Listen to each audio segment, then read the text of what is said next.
কুড়িগ্রামে green ভয়েসের পরিবেশ সমাবেশ ও বর্ণাঢ্য পদযাত্রা অনুষ্ঠিত। বাংলাদেশের পরিবেশবাদী যুব সংগঠন গ্রিন ভয়েসের 20তম প্রতিষ্ঠা বার্ষিকী উপলক্ষে কুড়িগ্রাম জেলা শাখার উদ্যোগে অনুষ্ঠিত হলো পরিবেশ সমাবেশ ও বর্ণাঢ্য পদযাত্রা। সোমবার সকাল 10টায় কুড়িগ্রাম সরকারি কলেজ প্রাঙ্গণ থেকে শুরু হয় রঙিন ব্যানার ও প্ল্যাকার্ড নিয়ে প্রাণবন্ত পদযাত্রাটি। বিভিন্ন সড়ক প্রদক্ষিণ করে এটি শেষ হয় শহরের শাপলা চত্বরে এক পরিবেশ বিষয়ক আলোচনা সভার মাধ্যমে। আলোচনা সভায় সভাপতিত্ব করেন কুড়িগ্রাম জেলা শাখার সাধারণ সম্পাদক নুরনবী সরকার। প্রধান অতিথি হিসাবে উপস্থিত ছিলেন কুড়িগ্রাম সরকারি কলেজের অধ্যক্ষ ও গ্রিন ভয়েস কলেজ শাখার উপদেষ্টা মির্জা নাসির উদ্দিন। এছাড়াও বক্তব্য রাখেন সাংবাদিক শফিক খান, উপদেষ্টা সাইদুর রহমান দুলু, সাবেক জেলা সভাপতি রাইসুল ইসলাম নোমান এবং বিভাগীয় সমন্বয়ক রবিউল ইসলাম রুবেল। বক্তারা বলেন, জলবায়ু পরিবর্তন ও দূষণের বিরুদ্ধে রুখে দাঁড়াতে তরুণ সমাজকে সাহসী ভূমিকা নিতে হবে। শুধু শহর নয়, পরিবেশ আন্দোলন পৌঁছে দিতে হবে গ্রামের প্রতিটি কোণায়। সবাই পরিবেশ সংরক্ষণের 8 দফা দাবি তুলে ধরেন বিভাগীয় সমন্বয়ক রবিউল ইসলাম রুবেল। দাবিগুলোর মধ্যে রয়েছে কালো ধোঁয়া নির্গতকারী যানবাহন নিষিদ্ধ, ইটভাটা উচ্ছেদ, শব্দ দূষণ নিয়ন্ত্রণ এবং বুড়ি তিস্তা নদীর স্বাভাবিক প্রবাহ ফিরিয়ে আনার মতো গুরুত্বপূর্ণ প্রস্তাবনা। পাহাড় থেকে সমতল, পাহাড় থেকে সমতল, পাহাড় থেকে সমতল, যুবরাই লড়বে, যুবরাই লড়বে, যুবরাই লড়বে।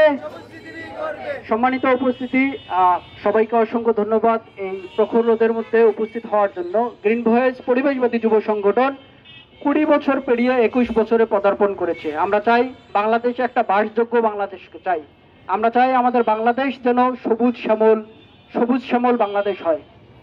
জীবনানন্দ দাশের যে চাওয়া পাওয়া তাদের ছিল একটা সুন্দর প্রকৃতি, যে সবুজের ছায়াতলে সমস্ত কিছু বিচরণ করবে, সোনার বাংলাদেশ। আমরা চাই সবুজে ঘেরা সেই বাংলাদেশ। সেই লক্ষ্যে গ্রিন ভয়েস 2005 সাল থেকে কাজ করে যাচ্ছে। আমরা তারই লক্ষ্যে গ্রিন ভয়েসের আজকে 20তম প্রতিষ্ঠা বার্ষিকী কুড়িগ্রামে পালিত হচ্ছে।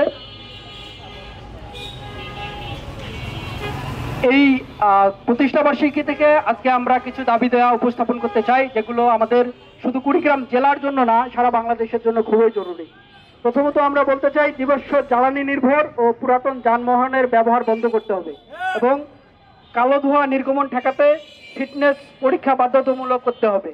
কারণ আপনারা জানেন যে বর্তমান সময়ের মধ্যে দুর্ঘটনা অহরহ ঘটে যাচ্ছে, যার কারণে অনেক প্রাণ ঝরে যাচ্ছে। আমরা চাই যে ফিটনেসবিহীন গাড়িগুলো যেন অতি সত্বর বন্ধ হয়ে যায়, চলাচল বন্ধ হয়ে যায়।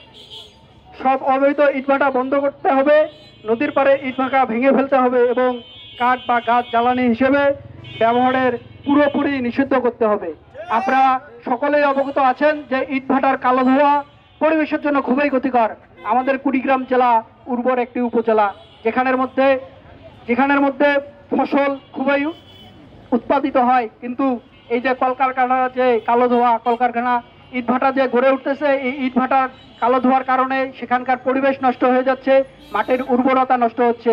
পাশাপাশি যে সকল ইটভাটা নদীর ধারে গড়ে উঠেছে, সেই ইটভাটাগুলো এই নদীর পানি দূষণ করে যাচ্ছে।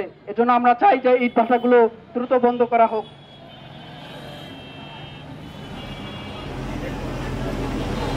মাটি পোড়ানোর পরিবর্তে কংক্রিটের মতো পরিবেশ বান্ধব বিকল্প ব্যবহারে জনগণকে উৎসাহিত করতে হবে। আমরা জানি যে ইটভাটার কালো ধোঁয়া পরিবেশের জন্য খুবই ক্ষতিকর। এজন্য বর্তমান সময়ের প্রযুক্তির যে ব্যবহার, এই ব্যবহারের মাধ্যমে কংক্রিটের ইট উৎপাদন হচ্ছে। আমরা চাই যে যারা এই উৎপাদন কাজের সাথে সংশ্লিষ্ট তাদেরকে উৎসাহিত করা এবং এই কংক্রিটের ইটের ব্যবহার বৃদ্ধি করার জন্য। আমরা জানি বুড়ি তিস্তা উলিপুরের অন্যতম একটি নদী, এই বুড়ি তিস্তার দখল দূষণমুক্ত করতে হবে। আমরা জানি যে হাসপাতালের বজ্র খুবই মারাত্মক এবং পরিবেশ দূষণের অন্যতম একটি কারণ। আমরা চাই যে এই হাসপাতালের যে বজ্রগুলো আছে, এই বজ্রগুলো আলাদা করে ফেলতে হবে এবং নিয়মিত তদারকির মাধ্যমে এগুলো নিষ্পত্তি করতে হবে। আয়োজনে কুড়িগ্রামের বিভিন্ন উপজেলা থেকে আসা গ্রিন ভয়েস সদস্যরা অংশ নেন স্বতঃস্ফূর্তভাবে। তরুণদের উচ্ছ্বাস, পরিবেশ রক্ষার অঙ্গীকার ও সুশৃঙ্খল অংশগ্রহণ আয়োজনটিকে দেয় এক নতুন মাত্রা। আয়োজকরা জানান, এই কর্মসূচি কেবল উদযাপন নয়, বরং ভবিষ্যতের পরিবেশ আন্দোলনে নতুন প্রেরণা ও গতি সঞ্চার করবে।